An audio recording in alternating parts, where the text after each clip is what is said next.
Hey guys, second attempt. It's Celine. It is Monday, the 2nd of January, and I wish you a very happy new year because I can still do that today.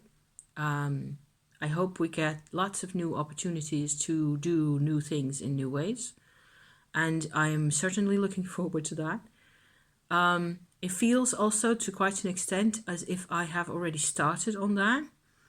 And I started off my first attempt at this video here with a long-winded tale about a little detail of something that happened last Friday, which was entertaining as it was, but it takes forever to describe and introduce and all the things. So no, that's not happening. I need to have a bit more of a sort of a main road that I can bring out here and share with you guys, only I don't have one. Not yet. Maybe as I proceed with my witchy check-in of sorts, that more of a sort of a central theme will come to light. I hope so. And it tends to do that, you know? So, but inventing things, in making things up as I go along, I have had a nice Christmas holiday, you know, with husband and all that. It's been interesting also because we've had, and maybe that is my main avenue at the moment of things I can talk to you about that actually I personally feel is worth talking about a bit more. We've had a redefinition of our family relationships, and I'm talking about my husband's family most of all, because in my own case, I don't think this would apply that much because I only have a few relatives that I speak to on and off regularly, mostly on Facebook.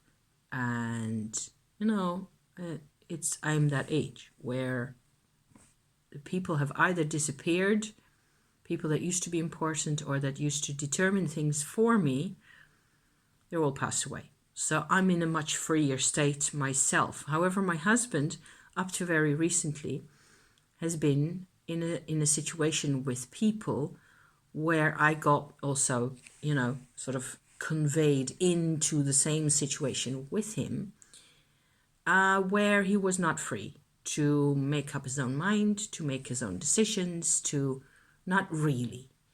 And we've discovered a couple of things. So I'm going to talk about that for now, and then we will see where we go from there, okay? It has absorbed my entire brain. I can tell you that. How old patterns, and especially strong old patterns, continue on defining what it is that we do and think about ourselves. And because there are things in the pattern that we believe are inevitable or insurmountable or impossible to change. Impossible, you know? A brick wall, no change possible, no change allowed. And it's not true. It's just not true. Only it starts raining now. I just hear suddenly that it starts raining. It takes some doing. Boy, don't adjust. So for the past month, I'm afraid, I think that's actually the case, that it has been a whole month, that I have done nothing but endeavor to help create a change in these family relationships where that was really needed. Turns out one change and one decision was enough, was all it took, really. And in order to properly describe what the change was and why, the big deal and all the rest of it, I probably have to describe the family relationship a bit more. I have talked about this before, I seem to recall, somewhere halfway during December, because then the whole thing was already very much going on. But now we are on the other side of all the New Year, Christmas stuff, you know, and we've actually seen the result. And that was not present in my previous video about the same topic, right? So here goes. My husband, his dad, his parents divorced, both remarried, okay? Back in the way in the in the Pleistocene, in the Stone Age, okay? Long time ago, in the 70s. And they remarried very differently, I can say. My parents never, well, my dad remarried, but he was out of my picture, out of my life. So I've never really had a chance to have any relationships with anybody, you know, including my own dad. No connection there as much. There is a connection, but yeah, not something really manifest in this life. My husband has had relationships with everybody, okay? And sometimes I pity him because there is also that thing which is too much of a good thing. And relationships that are set, and especially if they've lasted in a particular format for a very long time, they create this illusion of this brick wall where nothing can be changed, right? So it becomes harder and harder to actually have, you know, even different perspectives, even for 5 minutes, to entertain the idea that maybe if you were to do this, that, or the other thing, then you could act, yeah.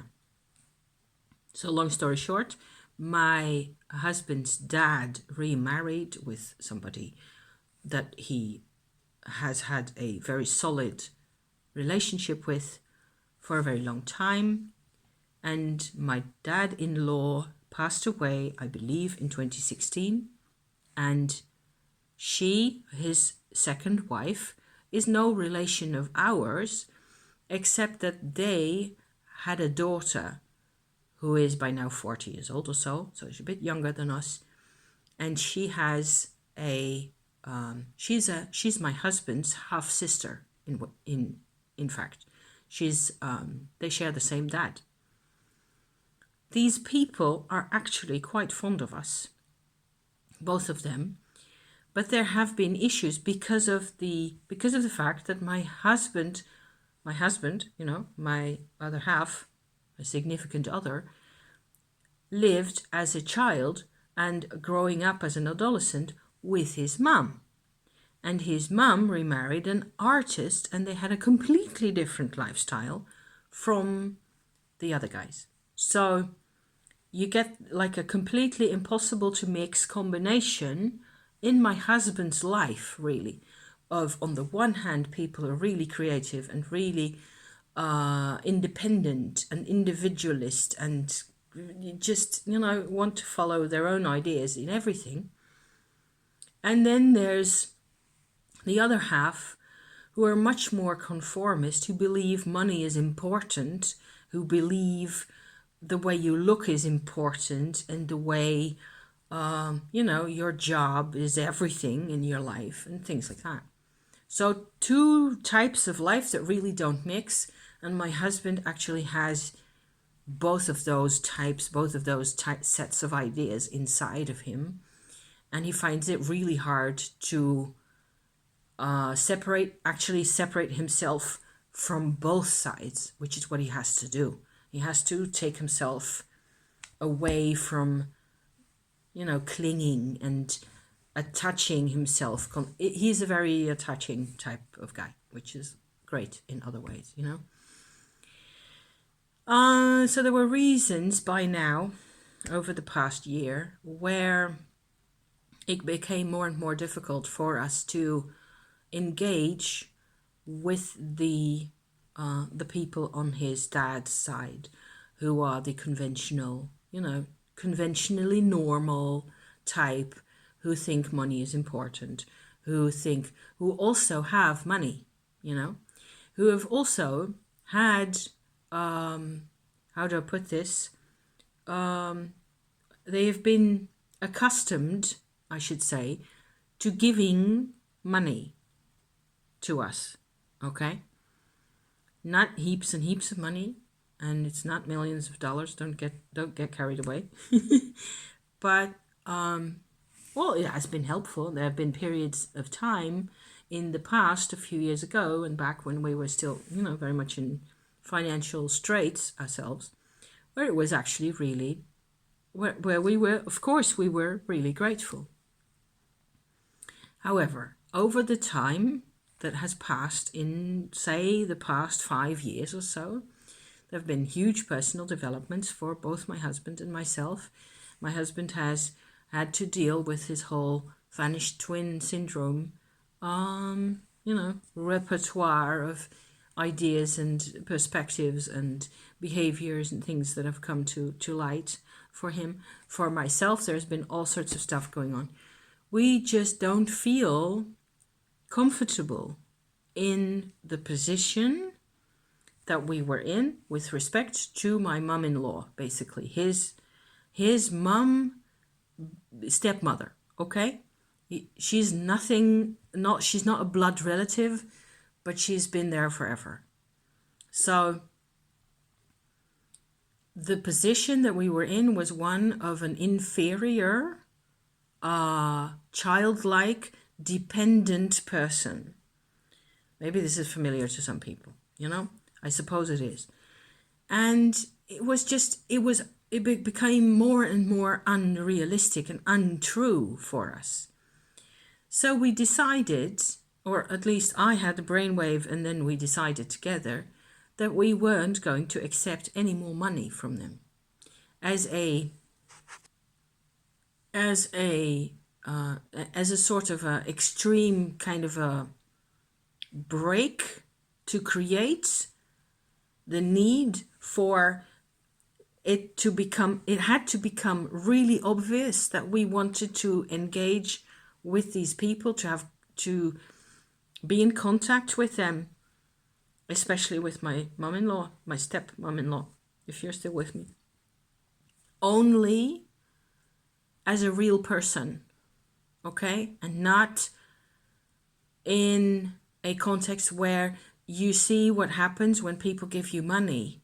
You are supposed to be this grateful recipient always. I've personally always hated it. I don't know about you, but I hate it when people give me stuff that I don't ask for. Like, I have a former friend also who I don't see, so I don't see many people at all. So yay the internet, because there aren't any people that I see nowadays in real life anymore. My only friend, she had very much the habit in the times of having all this kit around her house, or getting given things by people, even spinning wheels, clothes, heaps of clothes that I didn't use or that I never asked for. It was just stuff that she didn't want, and it was often not even, there was not really a bad intention behind it all or any of it. It was just that she thought that I might be able to use it, and it was all very nice and friendly and so on and so forth. But there was a definite element of me serving in her picture to help her clear out her closet of things that she didn't want anymore. So all the unwanted things got dumped on my doorstep. You see where I'm going with this?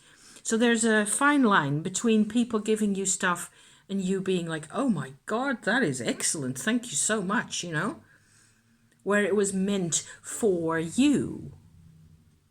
And then there's the other scenario, which I've experienced like hundreds of times with people, where I just get given things, or it's not even giving. It doesn't even qualify as giving really in my brain at all. They're just getting rid of their junk. And I serve as some kind of a waste bin, a dustbin, a waste paper basket. I am their dustbin. Thank you, but no thanks. I do not do that kind of thing anymore.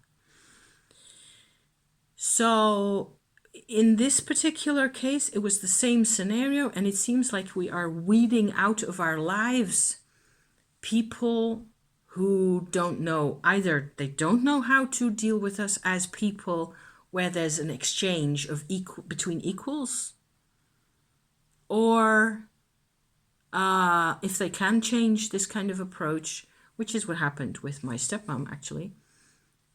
She has accepted how we look at things nowadays, and we've had a very pleasant, relatively quite pleasant, Christmas celebration with them, with her and her daughter, 4 of us. And we actually had heaps more to talk about than ever before.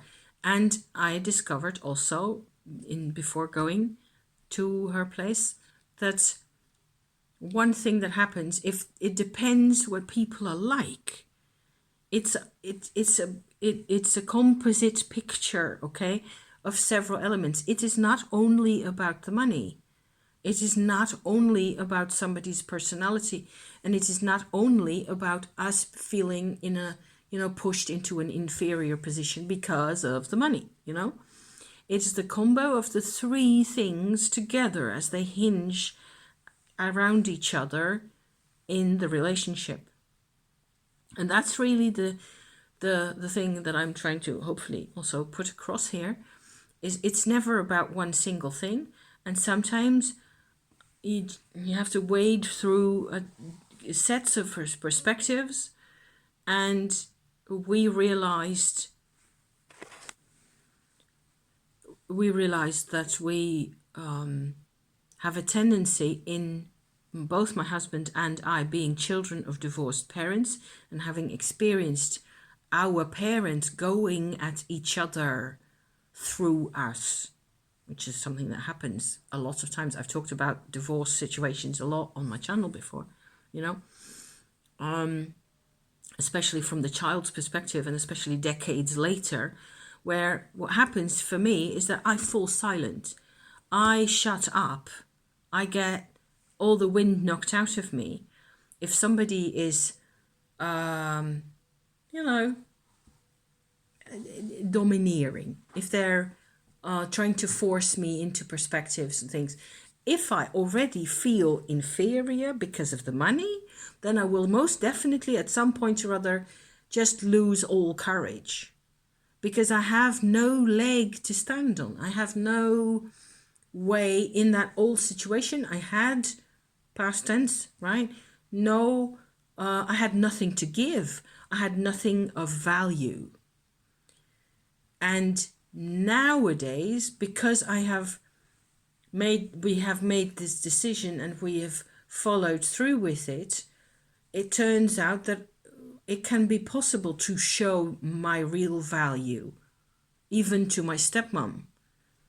Because, for example, I had made beef stew, and I know she loves beef stew, and husband had to go to town anyway for a client on Thursday morning. So he took a little frozen pot of beef stew and gave it, to her. And she enjoyed it. Of course she did, because my beef stew is not bad at all, if I do say so myself, So something I've always wanted to do, to have her share in the cooking that I do. Sometimes, at least once in a while, I've always wanted. I've known this woman for as many years I've known my husband for, So that's 35 years.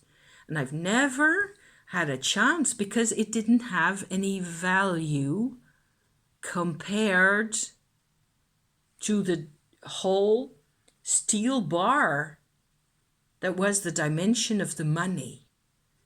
Because they have the money, theoretically, and we, theoretically, don't. Whereas, one thing I notice, what with inflation,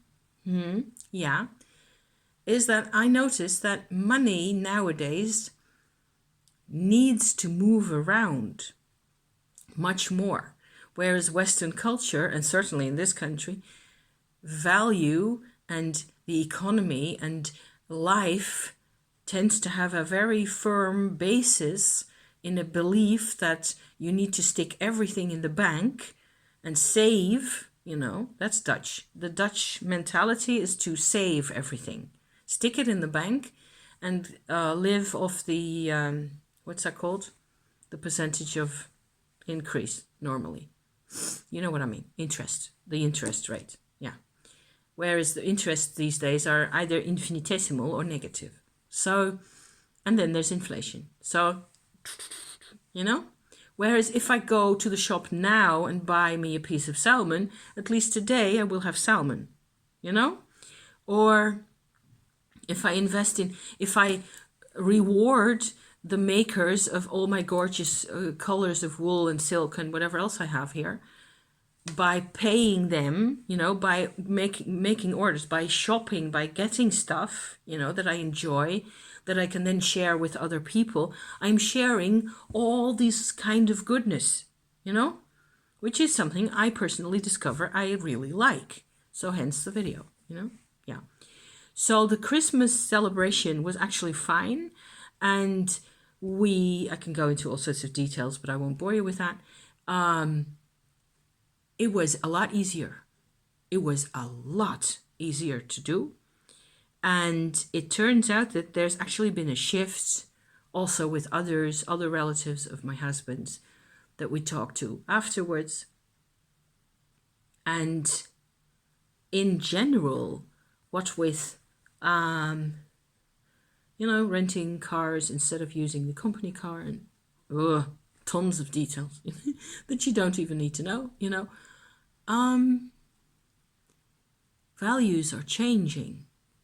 And I did a tarot spread this morning, actually a double one, where it was kind of interesting. So maybe I can just sort of link that into my story here a bit.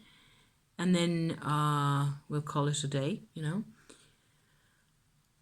I used the Circle of Life Tarot. I've shown the cards before on my channel, so I'll just leave it as is. I'll just describe you my impressions from my cards a bit, okay? I did 2 Tree of Life spreads. I've done Tree of Life spreads before. I had done one about a month ago or so, maybe 6 weeks ago, using a Dreams of Gaia. We'll link it in the description. I've done those before. Sometimes it's just a really interesting sort of a distribution of the energies to do. I personally love this spread. I keep doing it. So I remember also doing one with these cards at one point. So I don't know which I made videos about, whether I made any videos about them or what. The Tree of Life spread, it means that you just take your Tree of Life Kabbalah, Tree of Life Yetzer Sophia, you know, with the 10 or 11, in my case, circles of different levels of life, okay? Different sort of ways of, different parts of life. The heart, the body, the sensible side, the emotional side, things like that, you know? And then you stick cards into each of those and you see what comes out. And I did this thing with the Circle of Life Tarot. So those are my round cards with the elf-like creatures in them, and animals and so on. Beautiful deck. And I did the same thing right afterwards with the Thoth deck.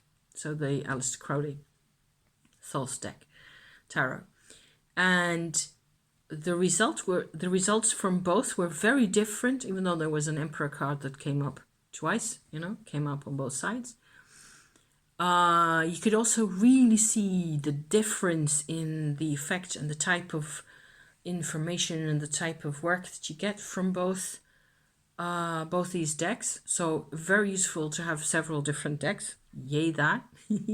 Personally, I like old-fashioned decks a bit more than, I don't really do very modern decks that much. The most modern deck that I got recently is the Herb Crafters Tarot, which is beautiful.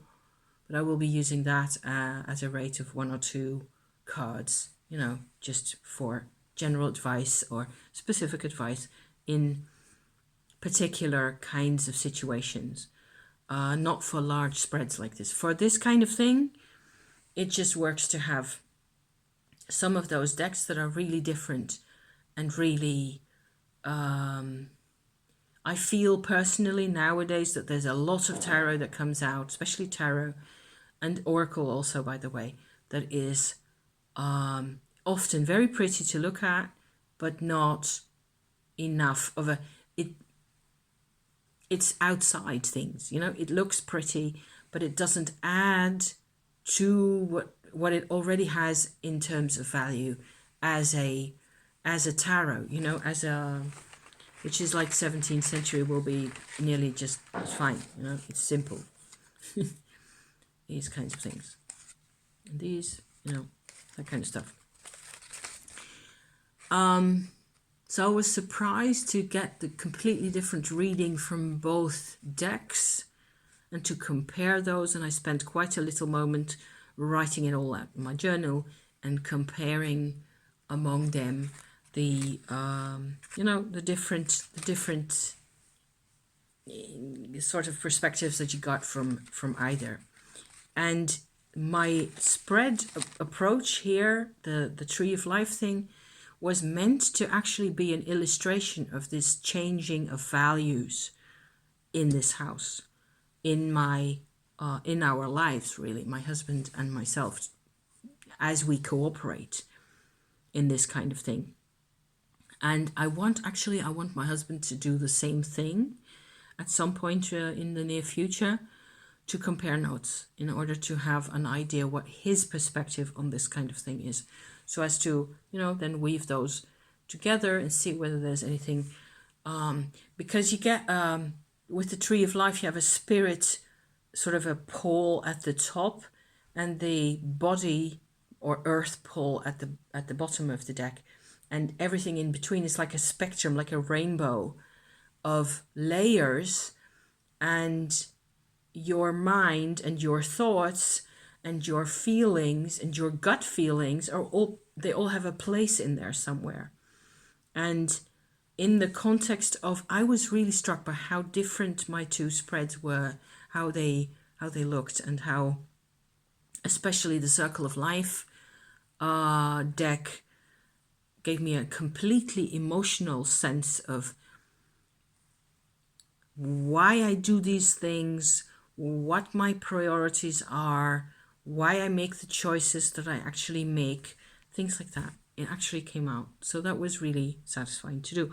And I bloody well need that kind of perspective myself. I need to work on those kinds of things in order to afterward be able to figure out it. I still need to get sort of the next little practical chapter figured out for this. So from this tarot work that I did this morning, where does that actually lead me? It gives me a sense already of confidence in, because it was very consistent. There were a couple of Wands cards that I could make sense of, in the position they were in. The bottom Earth card was the Queen of Wands. So it gives me a sense of the reason why, the purpose that I have in my searching for real value in my life, value other than money. Yeah, so that kind of thing. It's really interesting to be doing. So that is nearly half an hour. I think I'm going to call it a day for now, because otherwise I will get dragged into all sorts of things and I will start making less and less sense. I am knitting, as you have seen, right? Maybe I showed this already. These are different types of yarn. I love this. I've been doing new levels of Tumo, which is a whole different ball game, and I need to talk about those as well. So I'll be doing that one of these days. I'll get around to it. I have been watching a lot of hair care videos. What with having longer hair, it turns out that if I brush it and comb it regularly enough, I don't get nearly as greasy as I used to. So I'm washing it less and brushing it more. And I'm also not brushing my hair when it's wet. So hair care, there's a whole thing in my life all of a sudden. And I like it. I like the way this is going. I want to grow my hair a bit longer still. I wouldn't mind having another couple of inches on this kind of this floof here. So because I like the floof and I like the manes and I'm a lioness, it's supposed to be, it's one of my values. Being a lioness has been my value since I was born. So the lioness is not about the money. The money is not, the money is only a tool. It can be important if you don't have it. But if you've got what you need, why worry? Why not go do something which is more intrinsic to yourself. Money is not intrinsic to my personality. Not for me, anyway. I don't think it's possible to have money as an intrinsic value to yourself. If you feel that way, then I would suggest your intrinsic value is security and safety, and that you're actually really more interested in bricks and in pots of noodles than you are in money, maybe, you know? Or in jewelry, making pretty beautiful things, that's allowed. I'm just trying to make sense of my life, you know? This worked for us. So changes and freedom, being seen for who you really are, even at my age, even at my husband's age, is incredible. And we didn't believe this was possible. So yay for that. And onward as we may, you know. See you next time. Thank you for watching. Bye for now.